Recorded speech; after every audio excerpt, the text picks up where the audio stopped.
Below is the full rewritten voiceover script, 100% original with new names, new places, new details crafted in a natural American storytelling voice. It follows your 3-act structure, has emotional rhythm, cinematic dialogue, strong, hook-rising tension, satisfying payoff, and an open ending that sparks debate. Length, 1,550 words. Voiceover script, 13 to 15 minutes at 0.9x. You ever walk into a place and feel instantly like every pair of eyes in the room decided who you were before you even opened your mouth? Yeah, that was me. Walking into the Laurent Hill Executive Club on a quiet Thursday afternoon, wearing the sharpest charcoal suit I owned, feeling like I finally belonged in the kinds of rooms people used to tell me I'd never step foot in. But the room didn't see any of that. The room saw the wrong kind of guy in the wrong kind of lobby. Let me set the scene. It was 3:06 p.m. Sun hitting the gold-trimmed windows just right, turning the whole lobby into one of those glossy magazine covers for wealthy people living wealthy lives. I'd booked a private conference suite for a meeting with a European investor flying in later that afternoon. Big deal. Life-changing deal. The kind of deal that could set the next 10 years of your life on a completely different track. So imagine me taking 3 calm steps across that marble floor before the receptionist/gatekeeper of that palace raised her chin and said, "Sir, deliveries go through the side entrance." Real sweet smile, real sharp tone. The kind of voice that cuts before it lands. I said, "Ma'am, I'm here for a reservation." And she laughed like I'd told the punchline of a joke she'd already heard 1,000 times. Now, if I'd walked in yelling, she would have called security in 2 seconds flat. But because I stayed calm, she got even more suspicious. You know what I mean? Some folks don't know what to do when you don't fit the story they already wrote in their heads. "I'll need your membership card," she said. "We don't allow walk-ins. Check under the name L." "Carter," I told her. She clicked around, eyes squinted, lips tight. "This says L. Carter, yes. But that can't be you. Why not?" I asked. Silence. Just her staring, blinking, waiting for me to explain myself like a kid caught sneaking into an adults-only party.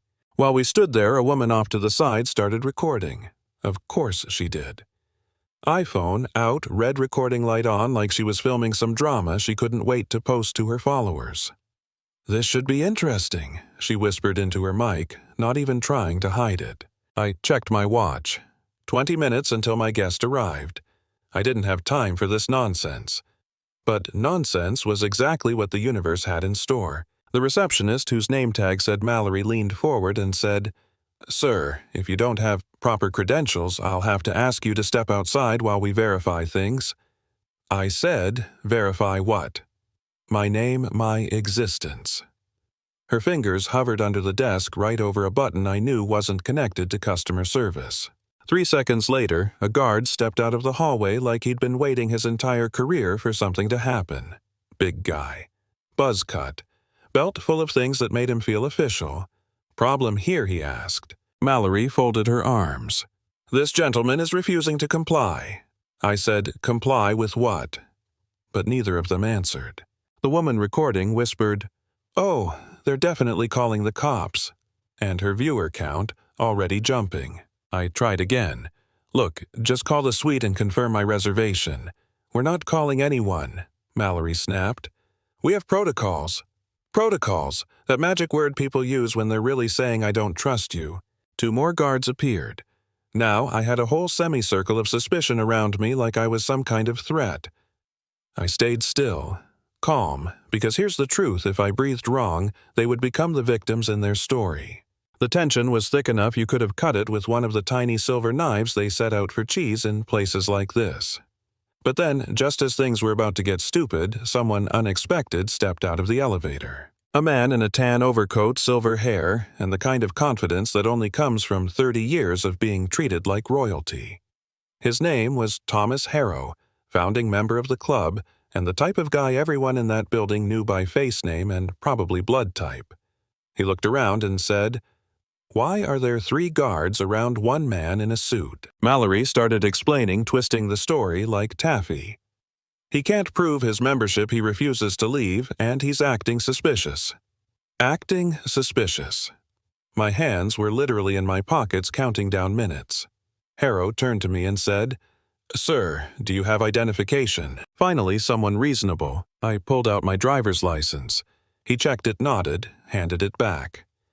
"Seems in order to me," Harrow said. Mallory stepped forward. "But that doesn't prove he belongs here," and that was the moment I decided I'd had enough. See, I'd booked the room under L. Carter because my full name is Lionel Carter, CEO of Carter Dominion Enterprises. Maybe you've heard of it, maybe you haven't, but the Laurent Hill Executive Club. Yeah. My company bought the property 9 months earlier, renovated it, reopened it. I'd been quietly testing the staff under aliases ever since. So I reached into my jacket slow and steady so the guards wouldn't lose their minds and placed my business card on the counter. Mallory leaned forward. Her eyes went wide. Harrow adjusted his glasses. A guard muttered under his breath, "I said, I'm not a member here. I own the building." And you could feel the room tilt. The live stream viewer count spiked. Mallory's face went pale, like all her blood had filed a resignation letter. One of the guards stepped back like he just realized he'd been holding a lit firecracker. The woman recording whispered, "Oh my God. Oh my God." I didn't gloat, didn't grandstand, didn't do any of the things people expect when someone finally catches the upper hand. I just said, "Now that we've established I'm not trespassing, can I use the room I paid for?" But it wasn't over. Oh no. Word spread so fast through that building you'd think someone pulled a fire alarm. I hadn't even made it upstairs before the general manager rushed over apologizing like her life depended on it. Which, in a way, it probably did. She said, "Mr. Carter, if you'll come to my office, we can discuss this privately." I told her, privately is how things get covered up. "We'll talk after my meeting." My guest arrived 10 minutes later, saw the whole circus through the glass doors. Asked me, "Is this standard in America?" I said, "No, just common." The meeting went fine, by the way. We signed a partnership worth more than every chandelier in that club combined. But the real fireworks didn't start until I came back downstairs. Corporate had already seen the live stream. Social media was on fire.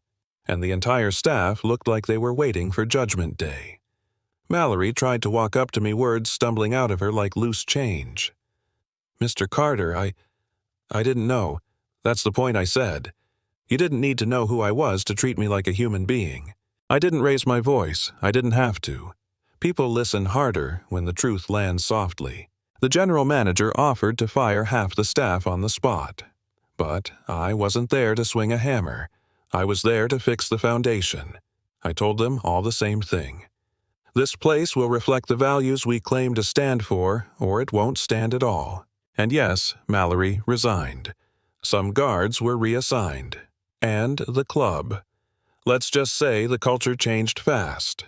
Mandatory training, anonymous reporting, new leadership, and a plaque in the lobby that reads, "Excellence begins with respect." Here's the weird part. That whole nightmare of an afternoon best thing that ever happened to the business. Membership skyrocketed.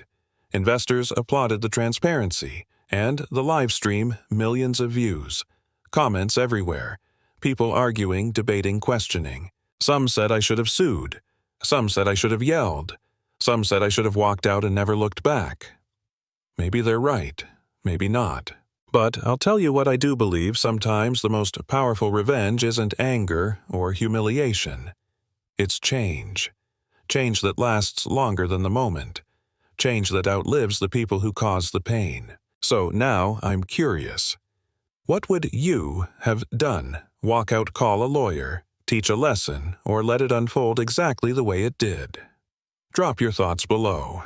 Tell me what this kind of situation says about power prejudice and the way we judge each other in places that claim to be exclusive. I'm ready to hear your side of it. And if this story hit you somewhere deep, hit subscribe, share it with someone who needs to hear it, and let's talk about the world the way it really is, not the way some folks pretend it is, because sometimes dignity whispers louder than anger ever could.